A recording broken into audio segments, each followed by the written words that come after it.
rapidly changing the sports industry, and it is well noted by the industry, and they are looking at adapting the technology in various stages of sports, whether it's performance. So on any day when technology provides data, there is a clinical judgment of those data and scrutinizing of these data, and then coming into a conclusion of how much you value those data and how you interpret them, and the technology that quantifies the muscle function, and you can selectively induce a muscle contraction and see how it responds. Now this is a very interesting one where we are going from strength to see how physiologically a muscle responds. So the data what you can get out of is the time delay what happens in the contraction, and isokinetic testing alone. Now there are parameters where they can divide them into sub-parameters and go into minute details of finding the hamstrings and quadriceps ratio.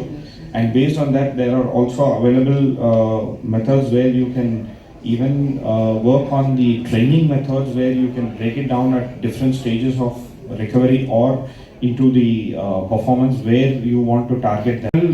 The technology was actually used in NASA to induce weight bearing for people over there when they don't want them to lose bone mass, and they've reversed this technology to offload the body weight and use it in the initial phases of rehab.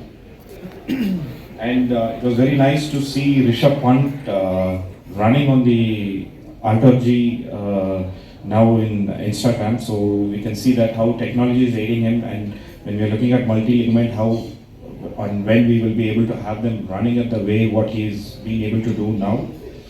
So there are studies which says Alter-G is helpful, and there are some studies where they are looking at the safety features of an Alter-G in the post-operative or TKR and THR, and positive outcomes are there. So I think the future will have that this incorporated. So coming on to recovery, commonly used is the pressure pumps, the cold water immersion and sleep.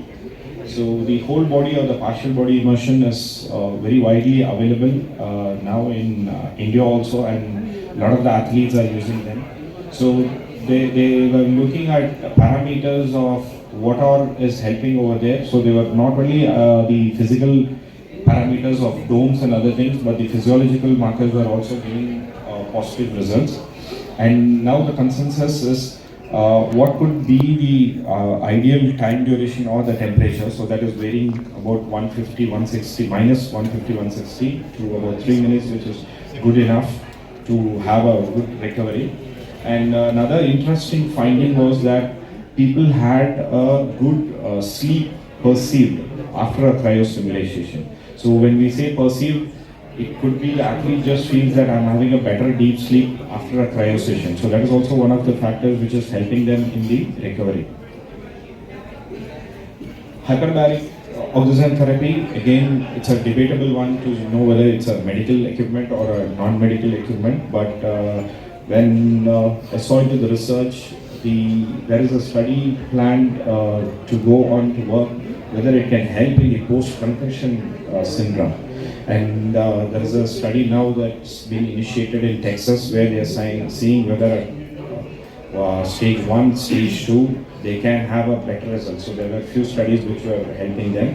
And hyperbaric studies had stopped until 2005, and there were not much publications coming out of that. But now they've initiated to see how it can help in the post-concussion. Altitude training, again, it's a buzzword which is being used by all kind of athletes, and there are studies which say that you can work on altitude training to get better performance with low load. So the basic concept is you are trying to put them on a different altitude level where you are suppressing the available of the oxygen, and that will means that you will be working at a very low load, but you will get a very good internal benefit of the body. So again, these are technologies that is available. Only thing is the kind of sports, and then when you want to incorporate into your season is a planning what the individual sports person will be planning of. So technology driven in sports, we need to see that is technology driven sports being helping in preventing most of our injuries. And is the sports person able to maintain a peak fitness most of the times during the season and off season? And is early diagnosis and recovery aided in the clinical situation? And how much of biomechanical analysis can technology give us more? And every technology has its own limitations, so we'll be knowing that how much we take that technology into. And adapting technology from different sports is also very important. Adapting and taking the data which is already being used in technology in different sports is also going to give us an idea how we can plan in our sports. So the take-home message, technology is always going to be evolved, and the data what we compare with 5 years and now, we'll have to know that what changes has happened in the technology. The data also has to be analyzed based on that. It is always a tool to aid us and not replace us, and the parameters recommended can be changed in course of time with more and more research coming, and we have to be clinically strong to be able to use these technologies effectively. Thank you. I know you've already mentioned about the limitation, and I think the technology is really empowering us a lot to do now. Just that I just want to think that how do we then compute, or how do we transfer the whole lab-based learnings or lab-based training into the real world environment? That means how can we utilize technology in the real match scenarios or training environment? So, for me, the first thing is the challenge is whether we are mentally prepared to change. You know, when we do technology, I also had one slide where I just skipped it. Technology sometimes gives us unknown information, what we never thought is, or we were need to be looking. Now we need to be prepared mentally to take those information, and then we need to be. So that's why I said that first thing is we have to be clinically strong. So we will know that data where I can interpret or where I would want to put it.